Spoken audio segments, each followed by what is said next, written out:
ये यूपी सरकार का बुलडोजर है, ये योगी बाबा का बुलडोजर है, ऐसे नहीं रुकने वाला। और ये हम नहीं कह रहे हैं, ये कह रही हैं सपा सांसद जियाउर रहमान बर्क के घर की सीढ़ियां, जिसे बुलडोजर से तोड़ दी गई हैं। सांसद के जिस मकान पर बुलडोजर की कार्रवाई की गई है वो बिना नक्शा स्वीकृत कराए गए हैं। ऐसा लगता है सांसद जियाउर रहमान की मुश्किलें कम होने का नाम नहीं ले रही हैं। पिछले कुछ घंटों में प्रशासन ने सपा सांसद बर्क के खिलाफ 5वीं कार्रवाई की है। छापेमारी, एफआईआर और बिजली कटौती के बाद सांसद के घर की सीढ़ियां बुलडोजर से तोड़ दी गई हैं। संभल से समाजवादी पार्टी के सांसद जियाउर रहमान बर्क के खिलाफ जिला प्रशासन का एक्शन लगातार जारी है। गुरुवार को बिजली काटने के बाद शुक्रवार को उनके घर पर बुलडोजर की कार्रवाई की गई।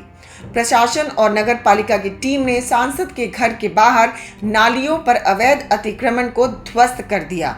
नाली के ऊपर बनी सीढ़ियों को तोड़ दिया गया।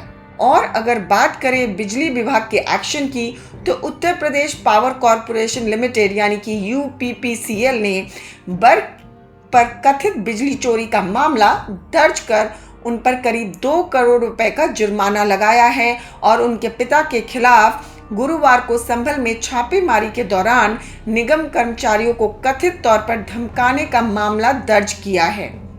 यूपीपीसीएल के असिस्टेंट इंजीनियर विनोद कुमार गुप्ता ने कहा, यह जुर्माना तब लगाया गया जब यह पता चला कि उनके घर पर 4 किलोवाट कैपेसिटी वाले मीटर के मुकाबले 16 किलोवाट से ज़्यादा यूनिट का इस्तेमाल किया जा रहा था। हमने मौजूदा मीटर की जगह एक स्मार्ट मीटर लगाया है जिससे बिजली चोरी का पता चला। पिछले 6 महीनों से मौजूदा मीटर में 0 यूनिट रीडिंग दिखाई दे रही थी। चलिए अब आपको हम ये भी बता देते हैं कि क्या है यूपी में बिजली चोरी की सजा। उत्तर प्रदेश में बिजली चोरी एक दंडनीय अपराध है। इसके तहत भारी जुर्माना और सजा का भी प्रावधान है।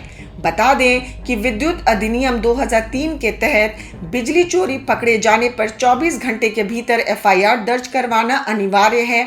ऐसा न करने पर संबंधित अधिकारी के खिलाफ कार्रवाई की जाती है।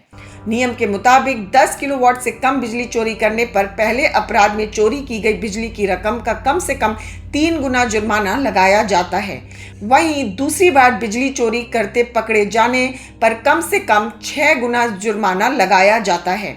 इसी तरह 10 किलोवाट से ज़्यादा बिजली चोरी करने पर पहले अपराध में कम से कम 3 गुना जुर्माना और दूसरे बार के अपराध में कम से कम 6 महीने से 5 साल तक की जेल और चोरी की गई बिजली की रकम का कम से कम 6 गुना जुर्माना लगाया जाता है।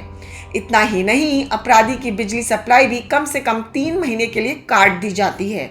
इसे 2 साल तक बढ़ाया जा सकता है। इधर संभल हिंसा मामले में अपने खिलाफ दर्ज मुकदमों को रद्द कराने के लिए सपा सांसद जियाउर रहमान बर्क ने इलाहाबाद हाई कोर्ट का दरवाजा खटखटाया है।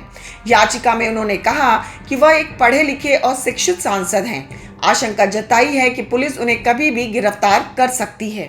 उन्होंने अपनी गिरफ्तारी पर रोक लगाने की मांग की है, साथ ही मुकदमों को रद्द करने की गुहार लगाई है। संभल जिले में 24 नवंबर को कोर्ट के आदेश पर शाही जामा मस्जिद के सर्वेक्षण के दौरान दंगे भड़क गए थे।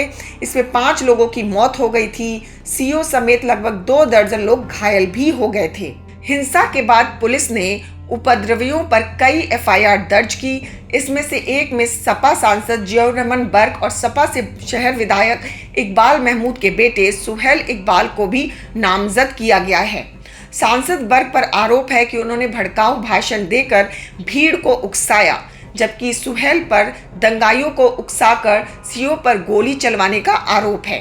तुर्क और पठान बिरादरी के नेताओं के बीच चल रही वर्चस्व की जंग में भी संभल बवाल के कारण तलाशे जा रहे हैं। पुलिस ने भी दावा किया है कि 2 बड़े नेताओं के भड़काने पर ही बवाल हुआ है।